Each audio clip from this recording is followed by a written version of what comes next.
प्यारे विद्यार्थियों, आज हम SPLD की क्लास में एक बार फिर से आपका किरण प्रकाशकी के द्वारा आपके सामने हैं। सबसे पहले तो यदि हमारा ये चैनल आपको पसंद आता है तो आप इसको लाइक करें, सब्सक्राइब करें, शेयर करें और बेल आइकन अवश्य दबाएं, जिससे कोई भी वीडियो बने तो सबसे पहले आपके पास पहुंचे। आज मामला रैखिक आवर्धन का है। इसके पहले तक हम आपको बता चुके हैं। तो रैखिक आवर्धन आपको बता दें कि प्रतिबिंब की लंबाई और वस्तु की लंबाई के अनुपात को रैखिक आवर्धन कहते हैं। इसे स्मॉल m से प्रदर्शित किया जाता है। देख सकते हैं आप, प्रतिबिंब की लंबाई तथा वस्तु की लंबाई के अनुपात को रैखिक आवर्धन कहते हैं। इसे स्मॉल m से प्रदर्शित किया जाता है। या आप कह सकते हैं कि रैखिक आवर्धन बराबर प्रतिबिंब की लंबाई बटे वस्तु की लंबाई, m बराबर v/u। अब इस फार्मूले का हम निगमन करेंगे कि m बराबर v/u कैसे होता है। इसके लिए आप देखिएगा कि इसका निगमन भी परीक्षा में पूछा जाता है कि सिद्ध करें रेखीय आवर्धन के लिए m बराबर -v/u होता है। यहाँ से आप देखिए, बहुत आसान है ये। आवर्धन के सूत्र का हम निगमन करने जा रहे हैं और ये हमारा SPLD इंटर कॉलेज है। आप देखिए, ये हमारा अवतल दर्पण है। ये अवतल दर्पण के बाईं ओर वस्तु AB रखी है, जिसे हम O से प्रदर्शित करते हैं। यहाँ से कोई आपतित किरण चलती है, दर्पण से टकराती है, टकराने के पश्चात फोकस से वापस होकर चली जाती है। दूसरी बात यह है कि दूसरी किरण जो हमारी C है, मतलब वक्ता केंद्र से होकर जाती है, दर्पण से टकराने के पश्चात उसी दिशा में वापस लौट जाती है। और यहाँ पर ये दोनों किरणें एक दूसरे को जहाँ पे काटते हैं, यहाँ पे लंब डालते हैं, तो प्रतिबिंब हमारा a', b' बन जाता है। अब आपको बता दूं कि दो त्रिभुज लेते हैं। एक पहला हमारा ये त्रिभुज a', b' और ये P, त्रिभुज a', b' और P को लेते हैं, और साथ ही ये बड़ा वाला त्रिभुज ABP को लेते हैं। अब जब इसको लेते हैं, चूंकि ये समान कोणिक हैं, तो यहाँ से पहले ये जो मान लो ये अपना पहला त्रिभुज है और ये बड़ा वाला हमारा दूसरा त्रिभुज है, तो पहले त्रिभुज का लंब बटे दूसरे त्रिभुज का लंब बराबर पहले त्रिभुज का आधार बटे दूसरे त्रिभुज का आधार। तो पहले त्रिभुज का लंब हमारा क्या है, a', b' है। ये हमने लिख लिया a', b' बटे, आप देख सकते हैं ये AB है। इसी तरह यहाँ से दूरी लेंगे PA' बटे PA।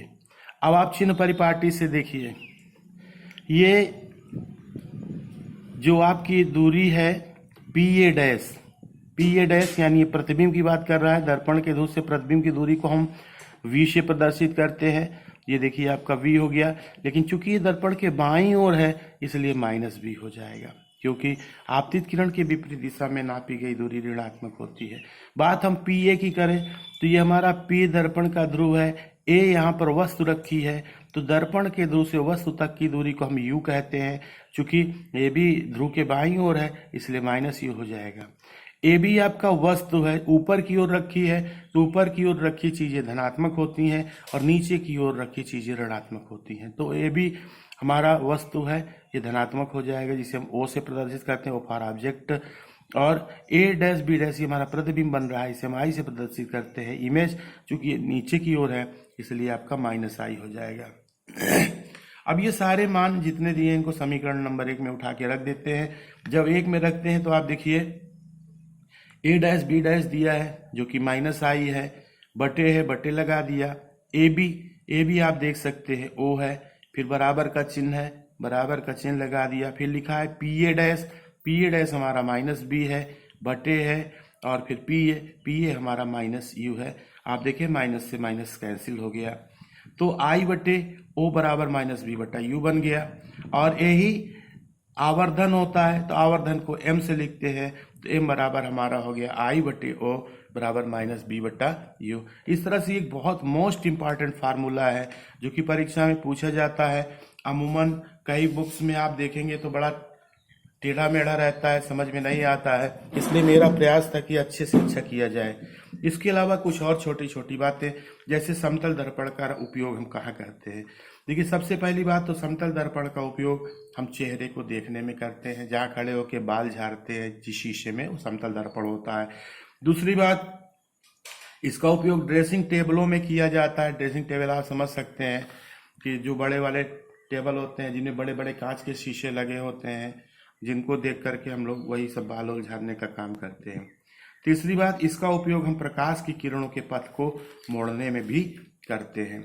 इसके बाद ये रहा समतल दर्पण का उपयोग। समतल दर्पण के उपयोग के बाद हम बात करते हैं आपका अवतल दर्पण का उपयोग की बात करेंगे। अवतल दर्पण का उपयोग कहाँ होता है, ये चीज़ देखिए आप। तो अवतल दर्पण का पहला उपयोग आपको मैं बता दूं कि जो सर्च लाइट होती है या जो मोटर वाहन चलते हैं जिनमें आगे हेडलाइट लगी होती है, उसमें इसको परावर्तक के रूप में किया जाता है। दूसरी बात कि जो डॉक्टर होते हैं आँख, नाक, कान, गला आदि की जांच करने के लिए अवतल दर्पण का ही उपयोग करते हैं। तीसरी बात यह है कि परीक्षा में पूछा जाता है कि अवतल दर्पण का क्या उपयोग है या उत्तल दर्पण का क्या उपयोग है, तो इन चीज़ों को आप अच्छे से देख लीजिए। अब बात करते हैं उत्तल दर्पण के उपयोग की। तो उत्तल दर्पण का सबसे पहला आप उपयोग देख लें कि जो सड़क पर खंभे में लगे बल्ब होते हैं या मरकरी होते हैं, उनमें उत्तल दर्पण का ही उपयोग किया जाता है। दूसरी बात, जो स्कूटर, कार, बस आदि के वाहन होते हैं, ड्राइवर के आगे एक शीशा लगा होता है जिसमें वो पीछे की वस्तुओं को देखता है, वो उत्तल दर्पण का ही होता है। ये तो रही परावर्तन की बात। अब बात करते हैं अपवर्तन की बात हम करते हैं। तो अपवर्तन की बात हम कर रहे हैं, तो प्रकाश का अपवर्तन होता क्या है? तो होता क्या है, जब प्रकाश की किरण एक माध्यम से दूसरे माध्यम में जाती है तो वह अपने पथ से विचलित हो जाती है। इस परिघटना को हम प्रकाश का अपवर्तन कहते हैं। जब प्रकाश किरण एक माध्यम से दूसरे माध्यम में प्रवेश करती है तो वह अपने पथ से विचलित हो जाती है। इस परिघटना को प्रकाश का अपवर्तन कहते हैं।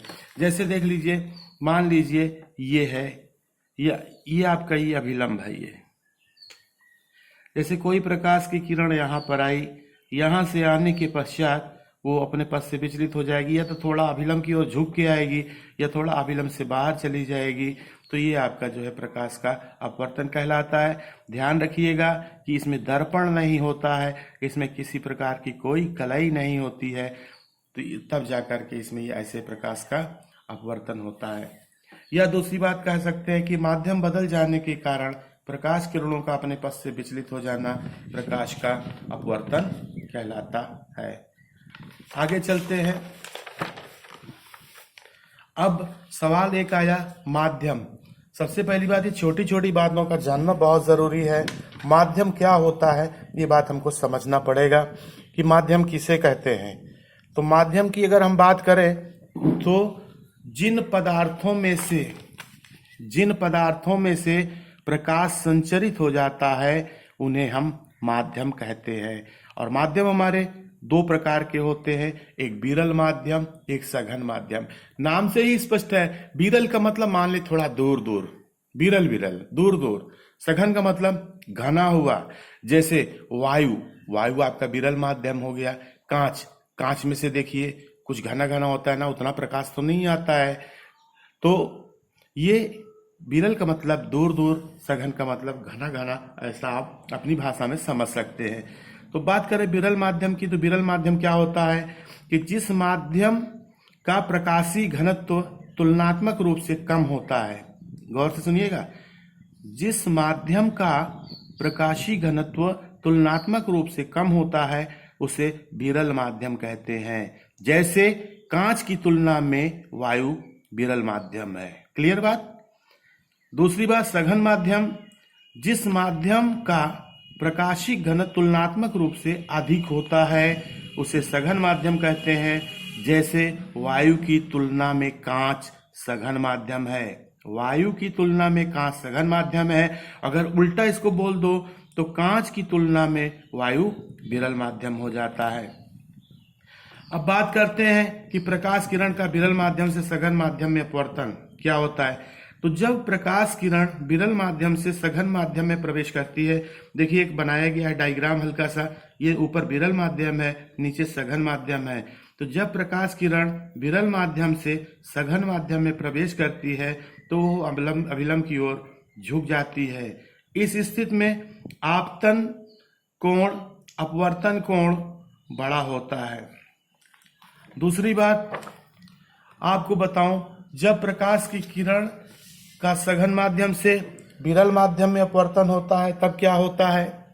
जब प्रकाश किरण सघन माध्यम से विरल माध्यम में प्रवेश करती है तो वह अभिलंब की ओर झुक जाती है। ध्यान रखिएगा, जब प्रकाश किरण सघन माध्यम से विरल माध्यम में प्रवेश करती है तो वह अभिलंब से दूर हट जाती है।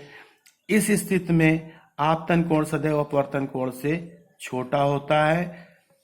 अगली बात, अपवर्तन के नियम। अपवर्तन के दो नियम होते हैं, जैसे परावर्तन के दो नियम होते थे, अपवर्तन के भी दो नियम होते हैं। ठीक उसी तरह से जैसे ये आपकी आपतित किरण हो गई, आपतित किरण हो गई, ये आपकी अपवर्तित किरण हो गई। देखिए उसमें परावर्तित होता था क्योंकि उसी दिशा में मुड़ जाती थी, लेकिन ये इस तरफ आ जाती है थोड़ा सी, या तो इधर झुक जाएगी या तो बाहर चली जाएगी। ये अपवर्तित किरण है और ये आपका क्या है? आपतन बिंदु है और ये आपका अभिलंब है। तो यहां आप देखिए, आपतित किरण, अपवर्तित किरण तथा आपतन बिंदु पे खींचा गया अभिलंब तीनों एक ही तल में होता है। आपतित किरण, अपवर्तित किरण तथा आपतन बिंदु में खींचा गया अभिलंब तीनों एक ही तल में होता है। ये आपका पहला नियम है। देखिए, आपतित किरण, अपवर्तित किरण तथा आपतन बिंदु पर खींचा गया अभिलंब तीनों एक ही तल में होते हैं। चित्र से ज्यादा क्लियर होता है। दूसरी बात, किन्हीं दो माध्यमों के लिए आपतन कोण की ज्या, जिसको हम साइन कहते हैं, किन्हीं दो माध्यमों के लिए आपतन कोण की ज्या और अपवर्तन कोण की ज्या में एक निश्चित अनुपात होता है। इस नियम को स्नेल का नियम भी कहते हैं। यानी हम यूं कह सकते हैं कि n equal to sine I upon sine R. ये आपका दूसरा नियम हो गया कि आपतन कोण की ज्या और अपवर्तन कोण की ज्या में एक निश्चित अनुपात होता है, जिसे हम स्नेल का नियम भी कहते हैं। अब बात आई अपवर्तनांक के प्रकार। ये दो प्रकार के होते हैं, एक निरपेक्ष अपवर्तनांक होता है, दूसरा हमारा सापेक्ष अपवर्तनांक होता है। बात करता हूं निरपेक्ष अपवर्तनांक की, तो जब कोई प्रकाश की किरण वायु या निर्वात से माध्यम में प्रवेश करती है तो वायु या निर्वात के सापेक्ष उस माध्यम के अपवर्तनांक को निरपेक्ष अपवर्तनांक कहते हैं और इसे म्यू से प्रदर्शित करते हैं। म्यू बराबर साइन आई बटे साइन आर। जब आसान शब्दों में कहें तो वायु या निर्वात में प्रकाश की चाल और माध्यम में प्रकाश की चाल के अनुपात को निरपेक्ष अपवर्तनांक कहते हैं। बात करते हैं सापेक्ष अपवर्तनांक की, तो जब कोई प्रकाश किरण एक माध्यम से दूसरे माध्यम में प्रवेश करती है तो पहले माध्यम के सापेक्ष दूसरे माध्यम के अपवर्तनांक को, ध्यान रखें, पहले माध्यम के सापेक्ष दूसरे माध्यम के अपवर्तनांक को सापेक्ष अपवर्तनांक कहते हैं। जैसे यदि प्रकाश की किरण जल से कांच में प्रवेश करे तो जल के सापेक्ष देखो, वाटर माने जल के सापेक्ष कांच का मतलब ग्लास के अपवर्तनांक को W म्यू जी से या WNG से प्रदर्शित करते हैं। तो इस तरह से आज बस इतना ही। नेक्स्ट वीडियो में फिर हम आपको नई चीजें बताएंगे, और यदि आपको वीडियो पसंद आता है तो इसको आप लाइक करें, सब्सक्राइब करें, शेयर करें। Thank you for watching this video. Once again thank you.